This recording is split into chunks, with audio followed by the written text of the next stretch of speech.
जय हिंद जय भारत। आज वीडियो हम करेंगे क्लास 10 का सीबीएसई का सैंपल पेपर मैथ्स का जो सीबीएसई वालों ने इशू करा था। ठीक है, उसमें आपको समझाऊंगा क्वेश्चन कैसे करने। बेटा आप लोग मुझसे कहते हो सर क्वेश्चन बड़े आसान है, हमें आते तो हैं करने, पर पता नहीं क्यों पेपर में हमारे नंबर कम हो जाते हैं। उस पता नहीं क्यों का जवाब है कि आपकी प्रैक्टिस कम है मेरे भाई।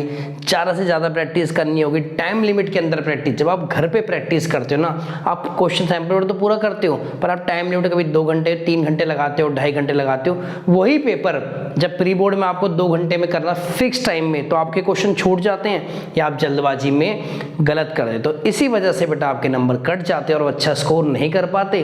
पेपर ज़्यादा दूर है नहीं, इसलिए मैं आपको बताऊं किस तरह से आपको पेपर करना है बेटा अटेम्प्ट मैथ्स का। देखो पहला क्वेश्चन है, find the value of A25 minus A15 for the AP 6, 9, 12, 15 और। ठीक है, ध्यान समझो। A25 का मतलब है 25th टर्म। A25 का मतलब 25th टर्म को क्या लिखता हूं, A प्लस 24D, क्योंकि an होता है A plus n minus 1 into D. ठीक है भाई साहब। A15 को लिखते हैं A प्लस 14D। ठीक है, इसकी वैल्यू निकालनी तो कितनी आएगी, A plus 24D minus A minus 14D। 24D में से 14D आ गया, क्या 10D आ गया। बात समझ आ रही नहीं आ रही? ठीक है, अब D की वैल्यू कितनी आएगी सेपी की, देखो 6, 9, 12, 15। D क्या होता है सेकंड टर्म माइनस, या फिर ये सब में D की वैल्यू कितनी आ रही है 3। तो जब D की वैल्यू 3 पुट करूंगा 10D में, तो 10 इंटू 3 कितना आ जाएगा मेरा 30। बात समझ आ रही है बेटा किस तरह करना है? पहला क्वेश्चन हो गया। नेक्स्ट क्वेश्चन पे चलें, इसी के और वाले पार्ट पे चलें। हाँ ठीक है, और वाला पार्ट कहता है if 7 time the 7 term of an AP, किसी एपी का 7 टर्म का 7 गुना। ये लो भाई, 7 गुना क्या होता है, 7 से मल्टीप्लाई करना उसे। ठीक है, is equal to 5 time the 5th term, 5वीं टर्म का। ये लो, कोई दिक्कत यहां तक। 7 time the 7 term of an AP is equal to 5 time the 5th term. ठीक है, यह तो सही है। ठीक है, क्वेश्चन में गई मल्टीप्लाई करके देखना, 7A plus 42D equal to 5A plus 20D। A वाले साइड को ए तरफ ले आओ, डी वालों को उस तरफ ले जाओ, तो 2A बराबर माइनस 22D। बोलो ना, 7A में से 5A के 2 गए, ये माइनस, तो A कितना आ गया मेरा माइनस 11D, है ना। कर अब देखो हमें कौन सी टर्म निकालनी है, 12 टर्म। 12 टर्म क्या होगी, A12 क्या होगी, A प्लस 11D। A की वैल्यू पुट कर दो यहाँ पे, माइनस 11D प्लस 11D।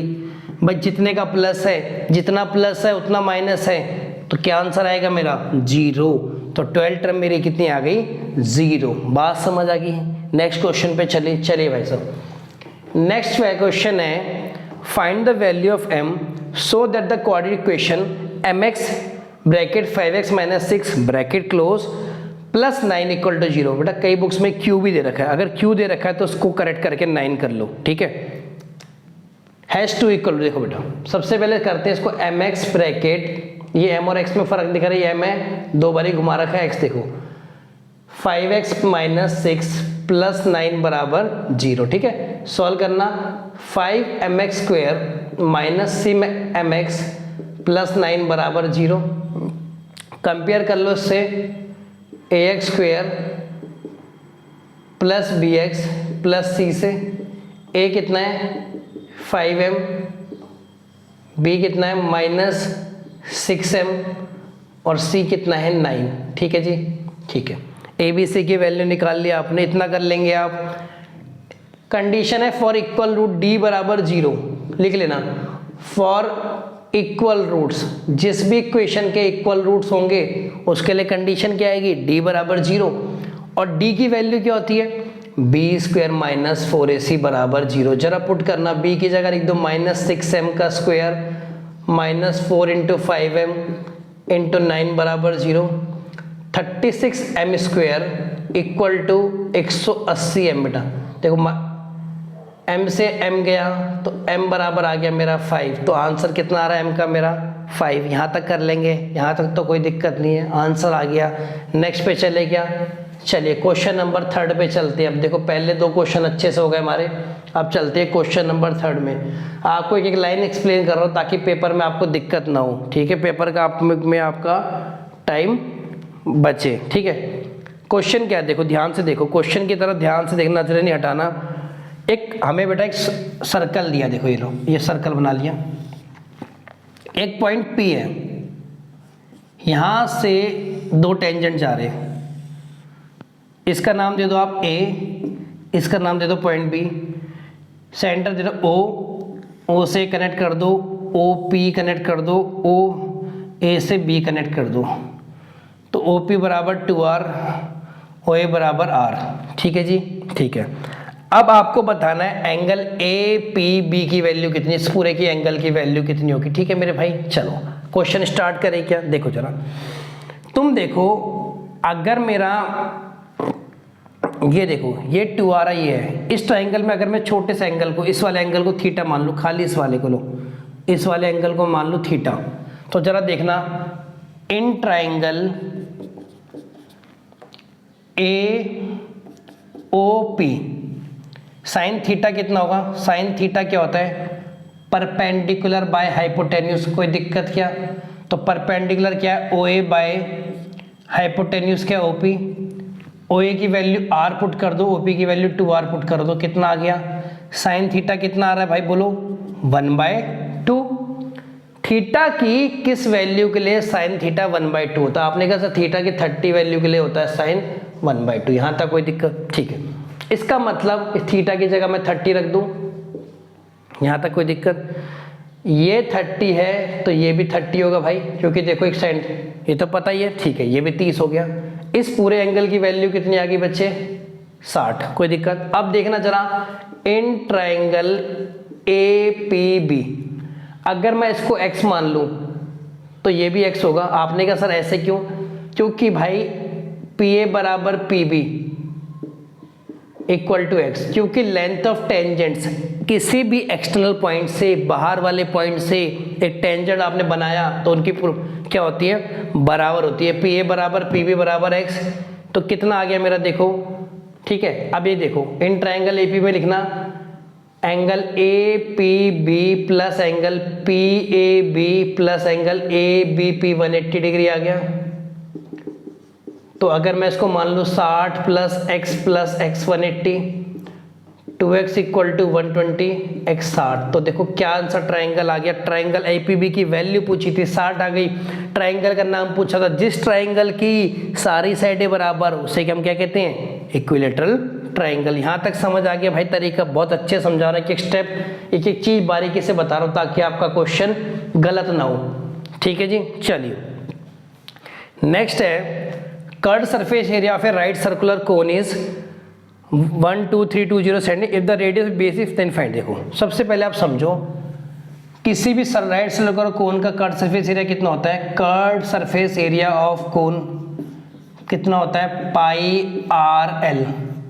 ठीक है, तो पाई आर एल की वैल्यू 12,320, पाई की वैल्यू पुट कर दो 22/7, आर कितना दे रखा है 56। ठीक है भाई साहब, अच्छा कर्ड सरफेस राइट सर्कुलर कोन है 12,320 बटा एल, अच्छा एल हो गया स्क्वायर प्लस आर स्क्वायर, ठीक तो है। एल कितना आ गया 12,320, ठीक है। 7 8 जा एल, यहाँ पे क्या होता है स्लांट हाइट, स्लांट हाइट बेटा। ठीक है, तो एल कितना आ गया 12,320/22 इंटू 8, 2 4 जा 8 6, कोई दिक्कत, 4 15 जा 60, 4 0 11 2 जा 11 1 जा, तो एल कितना आ गया मेरा 70, एल कितना आ गया स्लांट हाइट 70 सेंटीमीटर आ गई। यहाँ तक कोई दिक्कत, पर आपको तो हाइट निकालनी है, ध्यान रखना स्लांट हाइट में फ़र्क होता है। ठीक है जी भाई साहब, मान लो ये राइट सर्कुलर कोन कुछ इस तरह से, तो मान लो कौन होता है, तो भाई ये जो हाइट होती है ये होती है हाइट, स्लांट हाइट होती है एल। ठीक है, कोई बात नहीं, फॉर्म लगा लेंगे, L equal to √h² plus R square, तो एल स्क्वायर आ गया h² plus R square. L कितना आ गया 70 का स्क्वायर, हाइट कितनी है पता नहीं आपको, रेडियस कितनी है 56 का स्क्वायर, तो जब इसे सॉल्व करें 4900 आएगा, h² प्लस ये आएगा 31 36, तो 4900 में से 31 36 गया, कितना आएगा तो जब इसको माइनस करेंगे तो कितना आएगा, एच स्क्वायर की वैल्यू आएगी 1764, तो एच आ गया रूट ऑफ 1764। बात समझ है, इसको सॉल्व करके देखेंगे बेटा तो और आंसर आ जाएगा। यहाँ तक मेरी बात समझ आई आपको कैसे करने क्वेश्चन। नेक्स्ट है मेरा क्वेश्चन नंबर 5। क्वेश्चन नंबर 5 कहता है Mrs Garg recorded the marks obtained by student in the following table. She calculate the model marks of the student class S 45 while printing the data a blank was left, find the missing frequency। और देखो 0 से 20 के बीच 5, 20 40 है, 40 60 खाली 60, ये आपको dash की value निकालनी। ठीक है बेटा, क्या दे रखा है आपको मोड, तो मोड का फॉर्मूला है L plus F1 minus F0 two F1 minus F0 minus F2। एक एक करके समझते बेटा। देखो सबसे पहले समझना है L होता है lower limit of model class. Model class कितनी रखी 45, तो 45 किसके बीच में आएगा, यहाँ पे आएगा कुछ, और इसकी लोअर लिमिट क्या है 40। भाई यही तो मॉडल क्लास है, 45 दे रखा है, 45 40 60 के बीच में आ रहा है, तो यही तो L कितना आ गया मेरा, L आ गया मेरा 40। कोई दिक्कत, लिख दो भाई। मोड कितना दे रखा है 45 गिवन है, चलो लिख दो। F1 होता है मॉडल क्लास से मॉडल क्लास वाली फ्रीक्वेंसी। F1 क्या होता है, मॉडल क्लास वाली फ्रीक्वेंसी। आपने कहा तो कुछ दिन रखा x मान लो मेरे भाई, तो x लिख दूं, ठीक है। F0 या F0 पहले वाली, 0 मतलब 1 से पहले वाली, तो कितनी है 10, ठीक है। नीचे 2F1, F1 कितना आया था मेरा, F1 कितना था x, F0 कितना 10, F2 होता है बाद वाली, मॉडल क्लास के बाद वाली, ये कौन सी है 6।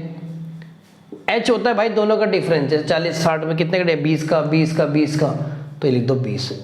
सॉल्व कर लिया अब हमने सारी वैल्यू पुट करके सॉल्व कर देगा। 45 में से 40 इधर गया तो 5 आ जाएगा, और इधर आएगा x माइनस 10 अपॉन में 2x minus 16 into 20।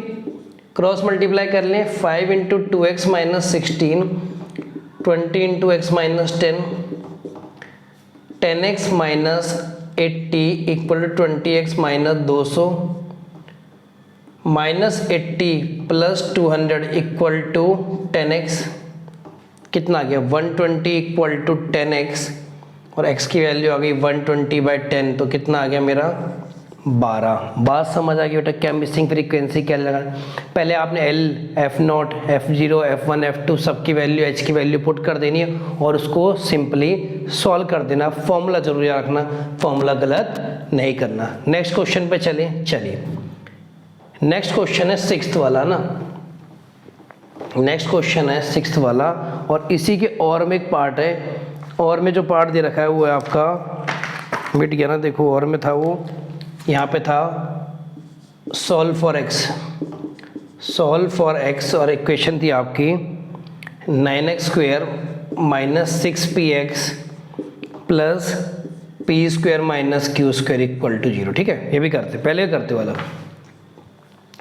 If Ritu were younger by 6 year, अगर रितु की जो एज है वो 5 साल यंग होती है, यानी माइनस हो जाएगी, ठीक है। Then what she realise, then the square of her age would have been 11 more than 5 time the, देखो let Ritu's current age be x, current age be x, 5 साल पहले क्या होगी उसकी, 5 years अगो या बैक लिख दो, x माइनस 5। भाई अगर मेरी आज 20 साल एज है तो 5 साल पहले कितनी होगी 20 माइनस 5, ठीक है। Then the square of her age, उसकी एज का स्क्वायर कर दो, would have been 11 more than 5 times, उसकी एज का 5 गुना कर दिया, उससे 11 साल ज़्यादा होती, कोई दिक्कत यहाँ तक, ठीक है भाई साहब। इसमें लगाओ a माइनस बी का square, a² b² minus 2ab 5x plus 11, तो कितना आ गया x² plus 25 minus 10x minus 5x minus 11, तो आ गया x² माइनस 15x प्लस कितना आ गया 14। कोई दिक्कत, ठीक है भाई साहब, हाँ 22, ठीक है। फैक्टराइज करो, 14x माइनस x प्लस 14 0, तो x minus 14 minus x minus 14, x minus 1, x minus 14, x यहाँ से 1 आएगा, नॉट पॉसिबल, और यहाँ से x कितना आएगा 14। तो उसकी करंटली एज कितनी है, उसकी एज तो की 14 है। ठीक है बेटा। अच्छा एक बात भी देखो ना, 14 है, अगर 5 साल पहले कितनी होती 9, ठीक है, तो उसकी एज का स्क्वायर 9 का स्क्वायर 81, उसकी एज का 5 गुना करना 5 इंटू 14 प्लस 11, देखो 81 के क्रॉस चेक के लिए बताया, यहाँ तक आंसर खत्म हो गया, इतना ही करना, आप छोड़ो, कंफ्यूज मत हो आप, इतना करके छोड़ देना। ये बात समझ आ गई? ठीक है, नेक्स्ट पे चलते हैं। लास्ट क्वेश्चन जो मेरा है सॉल्व फॉर एक्स, है ना, लास्ट क्वेश्चन है भाई। सॉल्व फॉर एक्स क्या है, 9x square minus 6px plus P square minus Q square equal to 0। ठीक है, करें क्या बेटा, एक काम कर, देखो इसको कैसे कर दें, 9x square minus 6px plus P square minus Q square 0, बोलो। ठीक है, एक काम करते हैं, d निकालने, इसका d क्या है, d क्या होता है B square minus 4ac, b की वैल्यू है माइनस 6p, a की वैल्यू है 9, कंपेयर करेंगे ना ax और c की वैल्यू है p square minus Q square, तो d होता है b स्क्वायर यानी माइनस 6p का square minus 4 into 9 into P square minus Q square, 36p square minus 36p square, देखो ना 36p square plus 36q square. ठीक है, रूट्स क्या क्या आएंगे बेटा, क्या होते हैं minus B plus minus root D by 2 है, ये पता है ना, चलो एक बारी प्लस लिख दो अल्फा, और बीटा क्या होता है माइनस, दोनों वैल्यू पुट कर दो, कितना आएगा देखो, माइनस बी यानी minus of minus 6p plus root 36q square by 2 into A 2 into 9, और दूसरा क्या होगा minus of minus 6p minus root 36q square by 2 into 9, तो कितना आ गया 6p, बाहर आ गया कितना होगा 6q बाय 18, 6 कॉमन ले लो, p प्लस क्यू बाय 18, तो ये p प्लस क्यू बाय 3 आ गया, और यहाँ पे सेम आ जाएगा p माइनस क्यू बाय 3। तो मेरे भाई दो x की वैल्यू क्या आ जाएंगी, p plus q by 3 and p minus q by 3।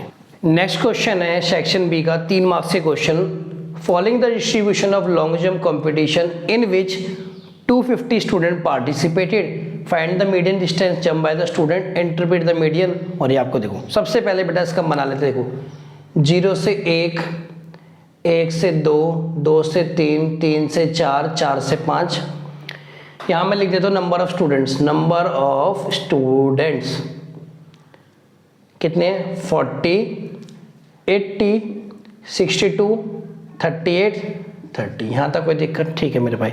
फिर आपको जरूरत पड़ेगी CF, CF होता है कुमुलेटिव फ्रीक्वेंसी, कुमुलेटिव फ्रीक्वेंसी में लिखोगे आप, सबसे पहले देखो एच लिख देते हो, इसको लिख दिया, यहाँ तक तो कोई दिक्कत नहीं, ठीक है भाई। फिर पहला नंबर को ऐसे लिखना था, फिर इसको जोड़ दो 120, फिर आ गया 182, फिर आ गया 220, देखो ना फिर 220, और फिर आ गया 250। बात समझ आ गई? मीडियन के लिए जो फॉर्मूला हमारा काम आता है वो आता है L plus n/2 minus CF by F into H। बोलो लिख लो इसको, L plus n/2 minus CF into F into H। ये देखो लिख लिया आपने। कहा सर ये क्या क्या है वैल्यूज, देखो L होती है lower limit of median class. पहले देखो n कितना है, n 250 है, तो n/2 कितना होगा 125, कोई दिक्कत? ठीक है भाई साहब, देखो ना 250 लिखा है ना उसने कहीं पे, देखो 250 स्टूडेंट्स, ठीक है। h कितना होगा, h होता है डिफरेंस, देखो कितने का डिफरेंस है, h आ गया 1। अब देखो मीडियन क्लास कौन सी है, आपको देखो मीडियन क्लास, देखो मीडियन कितना दे रखा है, नहीं मीडियन निकालना है ना, ठीक है। मीडियन क्लास देखो मेरी पड़ेगी आपकी n/2, देखो 125 आ रहा है, n/2 कितना आ रहा है 125, 125 देखो यहाँ पे 80, यहाँ 20, तो 125 यहाँ पे आएगा, तो मीडियन क्लास क्या आ गई मेरी 2 से 3 मीडियन क्लास आ गई, कोई दिक्कत? लिख दो इसे मीडियन क्लास। अब CF होता है cumulative frequency of class preceding median class. देखो CF कितना है मेरे भाई, मीडियन क्लास ये है, प्रीसीडिंग मतलब उससे पहले वाली मीडियन क्लास से पहले वाली क्लास की क्युमुलेटिव फ्रीक्वेंसी आती है CF। सो CF कितना आ गया मेरा भाई, 120 आ गया। F क्या होता है, frequency of middle class, F कितना आ गया, 62। सारी की सारी वैल्यू देखो मिल गई, n/2 मिल गया, CF मिल गया, F मिल गया, H मिल गया।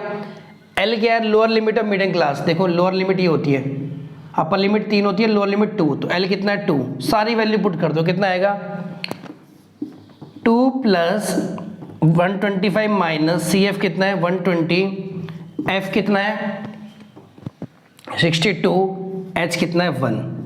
तो सॉल्व करके कितना है 2 + 5/62 इंटू 1, H की जगह 1 रख देंगे, तो ये आ गया 129 बाय, देखो ना क्या आएगा, एक बार सॉल्व कर दो अच्छे से, ये बनेगा आपका 124 + 5/62, 129/62, तो 2 पॉइंट कितना आ गया 124, 50 पॉइंट लगा दो 0, 2 पॉइंट समथिंग आ जाएगा, 2 पॉइंट कितना आ रहा है, आ रहा है 2.06 मीटर। बात समझ आए बेटा किस तरह से इस क्वेश्चन को आपको करना। नेक्स्ट वाला है हमारा क्वेश्चन, पहले हम ये वाला कर लेते हैं 9th वाला, फिर टेंजेंट्स वाले पे चलेंगे। 9th वाला है find the mean number run, और देखो रन स्कोर्ड और बैट्समैन, देखो इंटरवल बना लो 0 से 40, 40 से 80, 80 से 120, 120 से 160, 160 से 200। XI बना लो, यहाँ पे FI मतलब कितने नंबर ऑफ रन स्कोर्ड है, नंबर ऑफ बैट्समैन है ना, number of batsman sorry. XI होता है दोनों को जोड़ के डिवाइड बाय 2, कितना है 20, 80 + 20/2 160 सॉरी, फिर ये 100 आ जाएगा, फिर ये आ जाएगा 200, 140 आ जाएगा, फिर ये आ जाएगा 180। यहाँ तक कोई दिक्कत भाई, दोनों को जोड़ के डिवाइड बाय 2 करा मैंने, ठीक है। फिर फ्रीक्वेंसी देखो FI कितनी है 12, 20, 35, 30, 23। अब करना क्या होगा, यहाँ पे हमें लेना है XI FI, 12 × 12 240, 1200, 3500, 4200, 23 18 से कितना होता है 24, 2 पर आ गया 18, 3 2 4 11, 4140, ठीक है भाई साहब। जो मेन का फॉर्मूला होता है, मेन का फॉर्मूला बनता है आपका x बार बोल लो summation of XI FI by summation of FI, मतलब जो भी XI FI के नीचे चीज़ें वैल्यू आ रही है उनको सबको जोड़ देंगे, कितना आएगा 0, 8, 2 और 2 4, 9 11 12, एक ऊपर आ गया 3 4 5 9 13, 13,280 आ गया।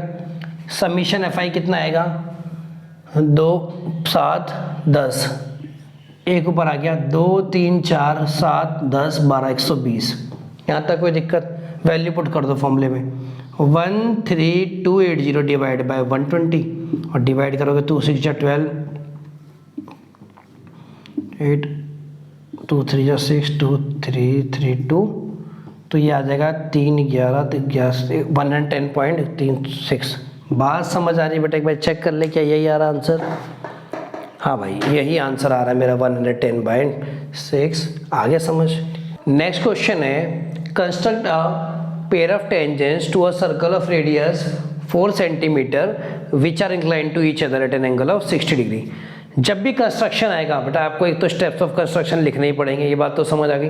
दूसरा आपको बेटा कंपास से ड्रॉ करना है। कई बच्चे क्या होते हैं स्केल से ऐसे ड्रॉ करते रैंडमली, वो गलत माना जाता है। कोशिश करना आपने कंपास से ड्रॉ करना है मेरे भाई, ठीक है। सबसे पहले क्या करना है पता है तुम, सबसे बेटा क्या करना आपने, क्या करोगे एक 4 सेंटीमीटर का सर्कल, देखो कंपास 4 को स्केल से नाप के 4 सेंटीमीटर का खोल दो, कंपास खोलोगे सर्कल बना दोगे, ये तो ईजी है, ठीक है। एक पॉइंट सेंटर ले लो O, फिर आपने क्या करना है एंगल कुछ इस तरह से यहाँ से बेटा ये कर देना AOB, ऐसा कुछ बनाना कि एंगल AOB आप बना दो 120 डिग्री। कोई दिक्कत भाई 120 डिग्री का बना देना, आपने कहा बना दिया सर, ठीक है जी, ठीक है। अब क्या करना है, अब क्या करना है बेटा, इस पॉइंट पे जहाँ ए और बी पॉइंट पे आपको क्या करना है, परपेंडिकुलर ड्रॉ करने हैं। देखो बहुत तो 90 डिग्री ड्रॉ करना आता होगा, आधे से ज़्यादा ऐसे ऐसे। यहाँ पे बेटा कंपास ऐसे घुमा के देखो ऐसे करते हैं, फिर यहाँ ऐसा, तो फिर यहाँ आता है, और दोनों को आप ज्वाइन कर दोगे और जो पॉइंट बनेगा जहाँ पे काटेंगे ऐसे कहेंगे पी पॉइंट, और P A and P B ये आपके रिक्वायर्ड टेंजेंट हो गए। बात समझ आ गई नहीं आ गई? कंस्ट्रक्शन का आसान क्वेश्चन है, यहाँ पे नंबर आप खराब मत करना या फिर अपने नंबर गवा मत देना। नेक्स्ट पे चले, चलो क्वेश्चन नंबर 10 है, two vertical poles of different height are standing 20 metre away from each other on level road. The angle of elevation of top of first pole from the foot of second pole is 60 degree and angle of elevation of top of second pole from foot of first pole 30 degree. Find the difference between height. देखो दो पोल है बेटा, एक पोल ये मान लो और दूसरा पोल ये मान लो, क्योंकि उसने क्या बोला डिफरेंट हाइट के। यहाँ तक कोई दिक्कत? ठीक है। इनके बीच का डिस्टेंस क्या है 20 मीटर, ये भी मान लो। The angle of elevation of top of the first pole from the foot of second pole, इसके पैरों से देखने बेटा देखो, top of the first pole from पैरों से तो कितने का बन रहा है 60 डिग्री है।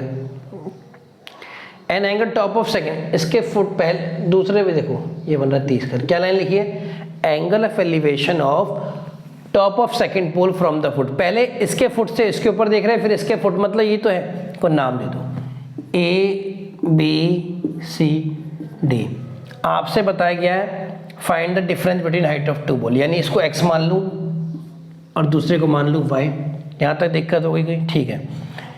In triangle A B C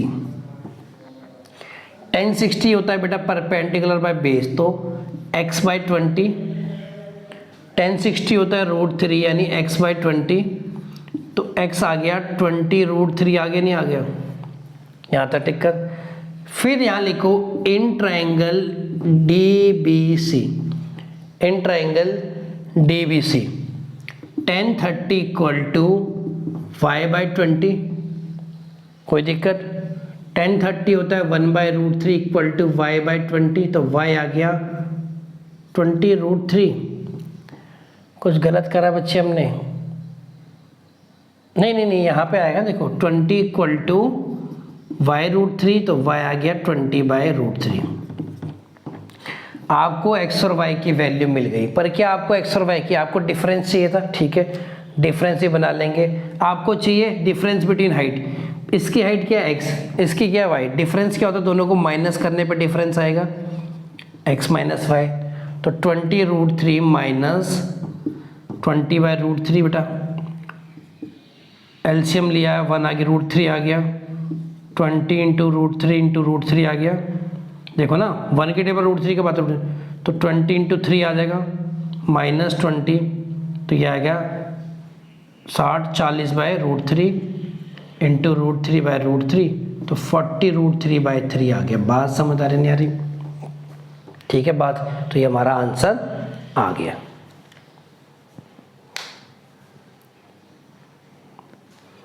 next चलते हैं नेक्स्ट क्वेश्चन पे। नेक्स्ट क्वेश्चन कहता है अ बॉय 1.7 मीटर टॉल, लड़का है 1.7 मीटर टॉल है, 50 metre away from a building, 50 metre away from a building. The angle of elevation of top of the building from his eye, ये building है भाई, यहाँ पे एंगल ऑफ एलिवेशन कितना बन रहा है? देखो ना यहाँ से आंखें तो ऊपर ही होंगी, कितना बन रहा है 60 degree. Calculate the height of the building, इसको मान लो x मान लो, ये कितना होगा 1.7, और ये टोटल क्या बनेगी, हाइट बन जाएगी बिल्डिंग की, यानी x + 1.7। ठीक है, नाम देना जरा इसको ABC, यहाँ ठीक है। ये 50 बेटा, तो ये भी 50 होगा, बराबर होगा। देखना in triangle ABC 1060 equal to x/50, tan theta perpendicular 1060 होता है √3 इक्वल टू x/50, तो x आ गया 50√3। यहाँ तक कोई दिक्कत?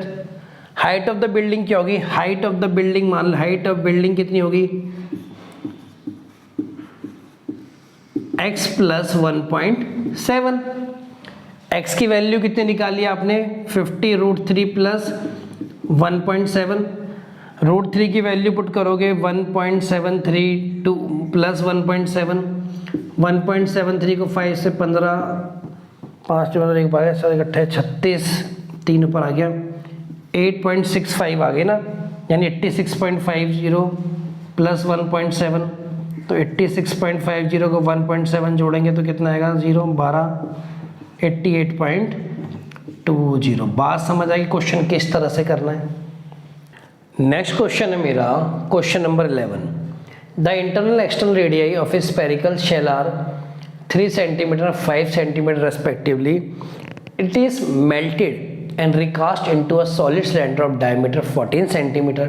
Find the height of cylinder, also find the total surface area of cylinder. देखो एक बात आप समझो, जब भी ये वर्ड आएगा किसी चीज़ से मेल्टेड मतलब गला के कोई चीज़ दूसरी चीज़ बना दी है, तो आपको एक चीज़ याद रखनी है, रट लेनी है, समझ लेनी है कि वॉल्यूम बराबर रहता है, वॉल्यूम चेंज नहीं होता। दूसरी बात, यहाँ पे बेटा 2 रेडियस दे रखे हैं, तो जो वॉल्यूम ऑफ स्फीयर होता है 4/3 पाई r3, पर अगर किसी केस में 2 रेडियस दे रखे हो तो ये बन जाता है 4/3 r³ माइनस, कोई दिक्कत।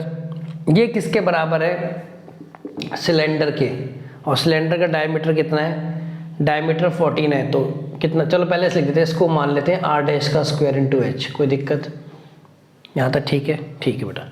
वैल्यू पुट करते हैं, देखो अब हम क्या करेंगे, r की वैल्यू पुट कर लें।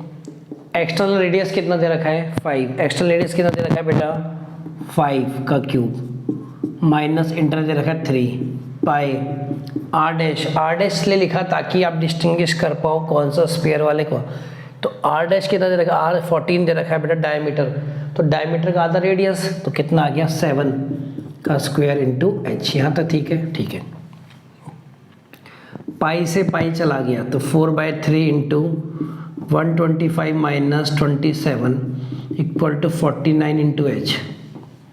तो 4/3 इंटू 98/49 इक्वल टू h, यहाँ से यहाँ लिया है, 49 2 जा तो h आ गया मेरा 8/3, यानी 3 2 जा 6, 20 आ गया, 2.6 मीटर आ गया, ठीक है। पर हमें ये तो नहीं पूछा था हमसे, तो क्या पूछा था, टोटल सरफेस हाइट तो पूछी, टोटल ये होता है टोटल TSA क्या होता है सिलेंडर का, 2 पाई RH प्लस R, और R कौन सा आएगा सिलेंडर का, 2 इंटू 22/7, R है 7, H कितना है 2.6, R कितना है 7, R 7 ही है, ठीक है जी। 7 से 7 गया तो ये आ गया 44 और ये आ गया 9.6। तो 44 को जब 9.6 से मल्टीप्लाई करोगे आएगा 24, 2 पर आ गया 26, 36, 3 पर आ गया 39, 4 12 42 कितना आ गया 422.4 हमारा आंसर आ। नेक्स्ट पे चलें, चलो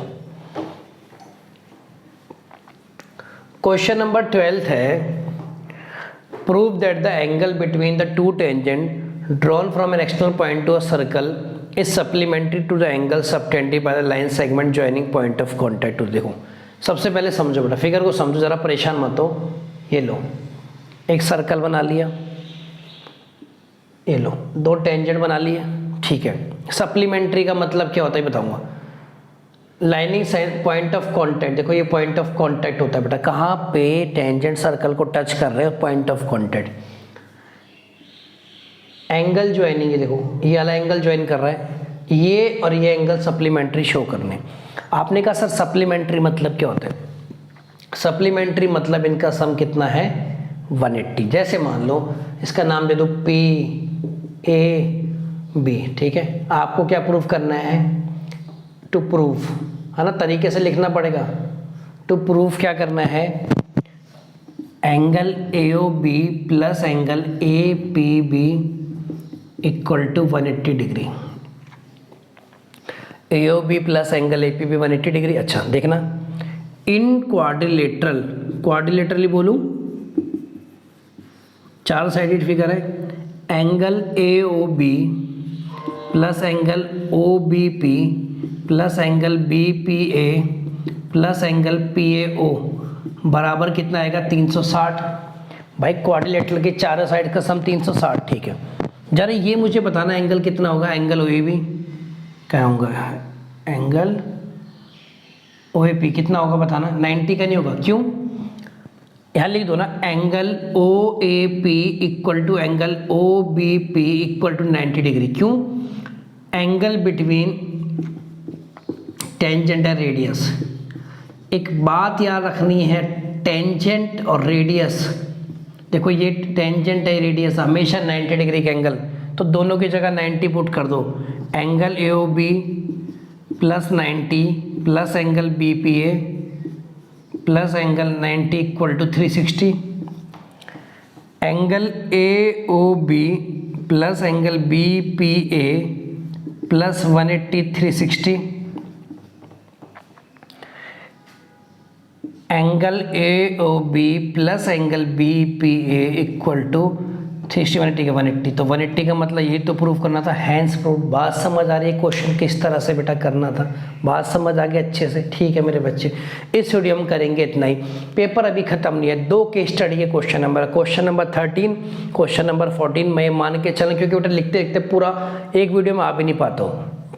अगर आपने देख लेना CBSE सैम्पल पेपर, अगर 13, 14 आपको समझ ना आए तो आप मुझे कमेंट कर देना, मैं वो भी करा दूंगा। ठीक है, अच्छे से करा दूंगा। कोई डाउट हो आपका इस वीडियो को लेके, आप मुझे कमेंट करके जरूर बताइएगा।